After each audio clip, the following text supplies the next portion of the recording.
More than 3 years after the death of 7-year-old Athena Strand, the man accused of killing her entered a guilty plea this morning. Today was the start of the capital murder trial for Tanner Horner. The former delivery driver was accused of kidnapping and strangling Strand after hitting her with his van. This was in 2022. Now jurors are left to decide whether he will be put to death. Fox 4's Vania Castillo has more on the really surprising first day of the trial. Vania. Hi, Heather. Yeah, it was a moment no one was expecting, a guilty plea. And now instead of the jury having to decide whether innocent or guilty, they're having to decide a punishment. Mr. Horner, to the charge of capital murder, you may plead guilty or not guilty. What is your plea? Guilty, Your Honor. Inside the courtroom in Fort Worth, a sudden shift. Just minutes before testimony was set to begin in the capital murder trial of Tanner Horner, the former FedEx driver pled guilty to killing 7-year-old Athena Strand.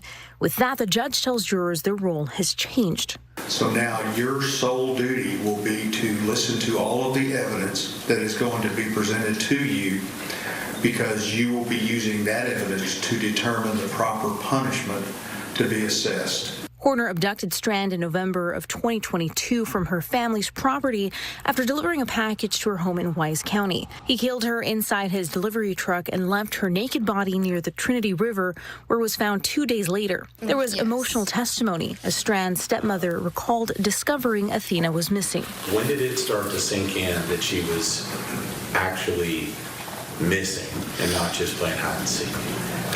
I mean, when nobody could find her. But the biggest one was when we were all huddled in a circle and the helicopters were flying over us and nobody could find her. Prosecutors say the evidence includes a confession, DNA, and recorded audio from inside the truck. They're arguing the crime was planned and say there was also evidence of sexual assault.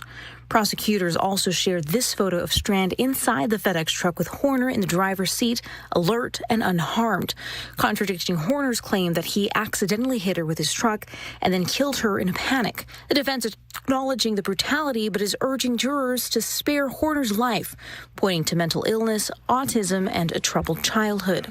This is a life and death situation because we don't get do-overs if he's executed. In addition to detailing the crime itself, the prosecution Tuesday sought to introduce the jury to the little girl Strand was through the stories of those who knew her. She comes up to me and she's holding this gross little worm in her hand. She is covered in mud. Head to toe, it's all over her face, and she's so excited to have this little worm. That's my favorite picture of her.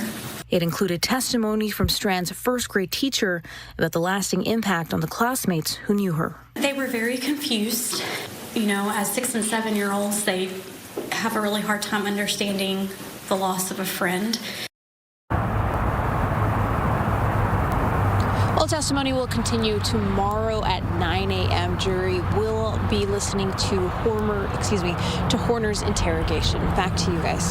Hey, Vanya, I have a question. After watching this story, your story with the picture of the victim, we were told that, as Heather mentioned in the intro, that this driver hit her and hurt her pretty badly, and that's what started it all. She's standing. She looks okay. Is there any reason to believe this Horner story that he hit her or anything he's been saying?